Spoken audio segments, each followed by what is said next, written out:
अस्सलाम वालेकुम everyone, welcome to my channel ideas and GK with Danish. जैसे कि आपको पता है कि एक आइडियाज़ की सिलसिले की एक सीरीज़ हमने स्टार्ट की थी कि बेसिक्स, कुछ बेसिक आइडियाज़ होते हैं, बेसिक कॉन्सेप्ट्स होते हैं या basic events in the history होते हैं जिन्होंने उस टाइम की चीज़ों को या रैम ऑफ द हिस्ट्री को काफ़ी ज़्यादा चेंज किया होता है। तो उनके बारे में बेसिक चीज़ें जो हैं उनकी अंडरस्टैंडिंग होना बहुत ज़्यादा नेसेसरी है।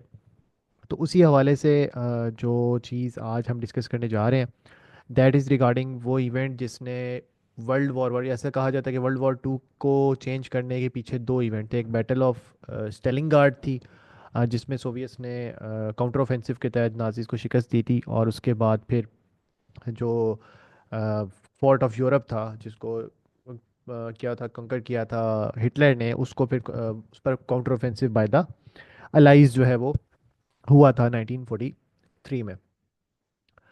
तो लेकिन उससे पहले एक इवेंट होता है जो जिसके बाद United States of America directly war का पार्टिसिपेंट बन जाता है। That was the Pearl Harbor attack. तो पर्ल हार्बर अटैक जो है, it's no doubt one of that events जिसने हिस्ट्री को जो है बहुत ज़्यादा शेप अप किया। और उसके बाद वर्ल्ड वॉर टू का जो नक्शा था वो चेंज हो गया, क्योंकि America was at that time neutrality की तरफ अमेरिका चल रहा था। और फिर America, United States of America ने अपनी न्यूट्रलिटी ख़त्म की और उन्होंने टोटली अलाइड पावर्स का साथ दिया। और उसके बाद फिर जो एक्सिस पावर्स थी वो, उनका फिर डाउनफॉल स्टार्ट होता है। और फिर 45 के अंदर प्रॉपरली पहले Germany, Nazi Germany and Italy surrender करता है, ने उसके बाद फिर जापानीज ने भी सरेंडर कर दिया। तो उस टाइम पे पर्ल हार्बर अटैक से पहले सिचुएशन ये थी कि जो अगर आप जापान को और यूनाइटेड स्टेट्स ऑफ अमेरिका का नक्शा देखें तो उस टाइम पे जो चाइना था, China was the ally of United States of America.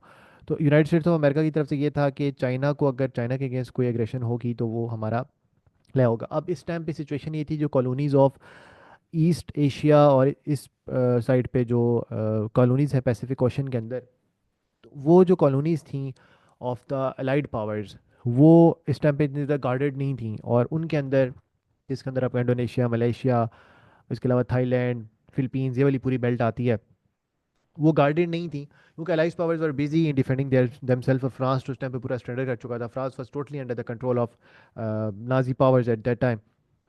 तो उस सिचुएशन में जैपनीज वांटेड टू एक्सटेंड कि हम इस एरिया में पूरा कब्जा करें, क्योंकि जैपनीज उस टाइम पे चाइना के ऊपर ऑफेंसिव कर चुके थे। चाइना तो ऑलरेडी, चाइना के काफ़ी एरिया जिसमें मंचूरियन प्रोविंस था, ठीक है, मंचूरिया प्रोविंस था, कि 1931 में रेड आर्मी, जो जैपनीज आर्मी थी वो कर चुकी थी ऑलरेडी। तो अब सिचुएशन क्या होती है कि इससे पहले 10 ईयर्स तकरीबन जो है वो यूनाइटेड स्टेट्स ऑफ अमेरिका और जापान के बीच में ताल्लुकात जो हैं वो इतने ख़ास नहीं रहते। 10 ईयर्स 1931 में मंचूरिया के बाद से नहीं होता। और आज चूज़ करने का मकसद मेरा इस वीडियो को ये था कि 7 दिसंबर, आज से एग्जैक्ट 83 ईयर्स पहले ये इवेंट हुआ है, कि जिसके अंदर पर्ल हार्बर पर अटैक हुआ था 83 years ago on same date, ठीक है, 7 दिसंबर 1941। तो इवेंट्स जो इस वॉर की तरफ गए, उसमें सबसे पहले क्या होता है, 1931 में मंचूरियन प्रोविंस जो है वो चाइना का जो है वो जापानीज कर लेते हैं फतह। और उसके बाद यूनाइटेड स्टेट्स ऑफ अमेरिका, बाकी और एग्रेशन भी होती है। 1937 में एक और स्क्रिम्शेस होती हैं बिटवीन द चाइना, चाइना की जो कम्युनिस्ट नेशनल पार्टी है, और जापानीज फोर्सेस के दरमियान। तो 1938 में यूनाइटेड स्टेट्स ऑफ अमेरिका एक तरह से डायरेक्टली कॉन्फ्लिक्ट में इन्वॉल्व होके सबसे पहले चाइना को लोन एक्सटेंड करता है, ठीक है। चाइना को लोन दिया जाता है यूनाइटेड स्टेट्स ऑफ अमेरिका की तरफ से 1938 में। एंड देन 39 के अंदर, 1939 के अंदर यूनाइटेड स्टेट्स ऑफ अमेरिका और जापान के बीच में ट्रेड की एक ट्रीटी थी, commerce and navigation, commerce and navigation की ट्रीटी थी 1911 की, United States of America and Japan के अंदर दरमियान। तो वो ट्रीटी जो है यूनाइटेड स्टेट्स ऑफ अमेरिका ख़त्म कर देता है। और उसके बाद 41 जुलाई, इस इवेंट से जस्ट 5 मंथ्स पहले, जुलाई 41 में जापानीज का अब ये होता है कि हमने जो जितनी की जितनी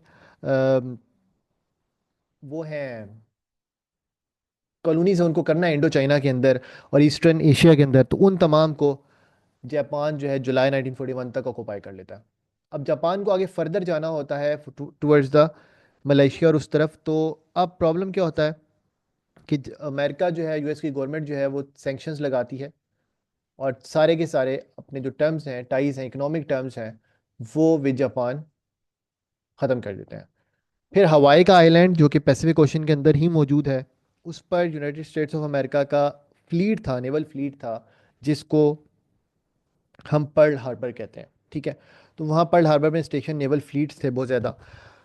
तो उस पर अटैक करने का जब जापानीज गवर्नमेंट डिसाइड करती है, लेकिन मीनवाइल साथ साथ नेगोशिएशंस चल रही थी। तो इस बात का था कि जो एग्जीक्यूटर ऑफ द अटैक थे, his name was admiral Yamamoto Isoroku. Prime minister of Japan was at that time, जो करेक्टर बड़ा इंपॉर्टेंट है। अमेरिकन प्रेसिडेंट तो फ्रैंकलिन डी रूजवेल्ट थे। प्राइम मिनिस्टर ऑफ जापान जो इसके पीछे थे, उनका नाम था जी टोजो हिडेकी। टोजो हिडेकी। सो ठीक है, तो थ्री अलाइव पावर्स में जो मेन तीन एक्टर्स थे, बेनिटो मुसोलिनी इटली के, एडोल्फ हिटलर जर्मनी के, और टोजो हिडेकी जापान के। ठीक है, इन्होंने, इनके जो एडमिरल थे एयरफोर्स के, एडमिरल यामामोटो इसोरोको। यामामोटो इसोरोको, तो यामामोटो इसोरोको जो है, ये प्लान अटैक करते हैं on the US fleet great care के साथ। और ये बात वाइस एडमिरल को बता दी जाती है कि भाई अगर हमारी नेगोशिएशन चल रही है, अगर नेगोशिएशन सक्सेसफुल हो जाती हैं, तो हम ये अटैक कंडक्ट नहीं करेंगे। मीनवाइल अमेरिका के जो इस टाइम पे वहाँ पर पर्ल हार्बर के को देख रहे थे, उनका नाम था जोसेफ किमेल। तो वो जो असॉल्ट होता है और ये बिल्डअप होता है, जिसके अंदर 360 वॉर प्लेन्स इन टोटल और 6 एयरक्राफ्ट कैरियर्स, ये जापानीज की तरफ से 6 एयरक्राफ्ट कैरियर्स, 2 बैटल शिप्स, ठीक है, एंड 3 क्रूजर्स और 11 डिस्ट्रॉयर्स, ये टोटल ना, ये तकरीबन वहां से लॉन्च किए जाते हैं। और इनसे ओवरऑल 360 प्लेन्स इन पे स्टेशन करके उनको अटैक के लिए लॉन्च किया जाता है। सो इसकी जब ये बिल्डअप होता है, तो जोसेफ किमल जो होते हैं, ये बैक एंड पे अमेरिका को बताते हैं कि ऐसा नहीं है, और कुछ चीज़ें जो बाकी साथ एडजेसेंट आइलैंड है उन पे कम्युनिकेशन होती है कि यहाँ से हमें अपना कुछ चीज़ें मूव कर लेनी चाहिए। तो उसकी वजह से जो 2 बैटल शिप्स हैं अमेरिका के, वो रिमूव हो जाते हैं। जो जापानीज बाद में इस चीज़ को बड़ा अपना रिग्रेट कंसीडर करते थे, अगर वो 2 बैटल शिप्स रिमूव ना होते तो शायद अमेरिका वापस काउंटर ऑफेंसिव लॉन्च फौरन से करने की पोजीशन में इन द पैसिफिक ओशन ना होता। लेकिन वो 2 बैटल शिप्स रिमूव हो जाते हैं, वहाँ से मूव कर दिए जाते हैं। और 7 दिसंबर की 1941 की सुबह 7:55 AM पे ये पहला अटैक लॉन्च होता है। और ये तकरीबन 4 से 5 घंटे अटैक्स चलते हैं। और साथ एडजेसेंट आइलैंड्स पे पूरा क्लस्टर ऑफ आइलैंड है, वहाँ पर 2-4 आइलैंड्स हैं। और टोटल 180 एयरक्राफ्ट अमेरिकन के जो है वो डिस्ट्रॉय होते हैं। और उसके अलावा 3400 टोटल अमेरिकन की कैजुअलिटीज़ हैं, जिसमें 2300 डेथ्स हैं। जापानीज़ को भी 29 से 60 प्लेन्स का नुकसान उठाना पड़ता है, लेकिन उसमें उनका सिर्फ 100 से कम बंदे जो है उनके ओवरऑल डेथ्स होती है। इसका सबसे बड़ा इम्पैक्ट क्या होता है कि सर फ्रैंकलिन डी रूजवेल्ट बड़े टाइम से कोशिश कर रहे थे, लेकिन यूनाइटेड स्टेट्स ऑफ अमेरिका की जो कांग्रेस थी, जो उसका सेनेट था, उसकी तरफ से ये काफ़ी ज़्यादा सख्ती थी, नहीं हम वॉर के अंदर इन्वॉल्व नहीं होंगे, अमेरिकन पॉलिसी ऑफ न्यूट्रलिटी की तरफ ही हम कंटिन्यू करेंगे। लेकिन इस ऑफेंसिव के बाद 8 दिसंबर को कांग्रेस ने वोट किया इन फेवर में कि अब हम वॉर का पार्ट हैं, और जापान पर वॉर डिक्लेयर कर दी। जब जापान पे वॉर डिक्लेयर कर दी, तो क्योंकि Japan was the part of axis power, तो फिर हिटलर ने भी वॉर डिक्लेयर कर दी कि भाई अब हमारे अलाई के खिलाफ वॉर है, तो हम भी अमेरिका के साथ वॉर में हैं। तो इसका इम्पैक्ट ये हुआ, और फिर अमेरिकन पावर्स वॉर में इन्वॉल्व होती हैं, जापान के साथ फाइट होती है। फिर जापान के साथ 3-4 ईयर्स ये रेगुलर फाइट चलती रही इन दी एंड, जिसमें जापान ने सरेंडर किया। और फिर अमेरिका ने न सिर्फ इधर बल्कि अटलांटिक के फ्रंट पे जाकर भी हिटलर की आर्मी को अगर जो प्रॉपर धचका लगा, तो वो अमेरिकन एयरफोर्स थी जिसकी वजह से हुआ, क्योंकि हिटलर एयरफोर्स जो इसके अंदर उनके लुटवाफे थे और मुख्तलिफ वारशिप्स थे, तो वो बहुत ज़्यादा एक इम्पैक्ट था। और उसके अलावा उनके जो पेंजर टैंक्स थे, तो उसको अगर काउंटर ऑफेंसिव कोई चीज़ चाहिए थी, तो वो बेसिकली अमेरिकन एयरफोर्स ने वहाँ पे जाकर हिटलर की आर्मी को भी रोका, और हिटलर की जो ग्राउंड फोर्सेस थी उनको भी सरप्राइज अटैक का सामना करना पड़ा। जिसके बाद फिर जापान के अंदर, फ्रांस के अंदर जो है नॉर्मैंडी की बीच से वहाँ से ये चीज़ स्टार्ट होती है।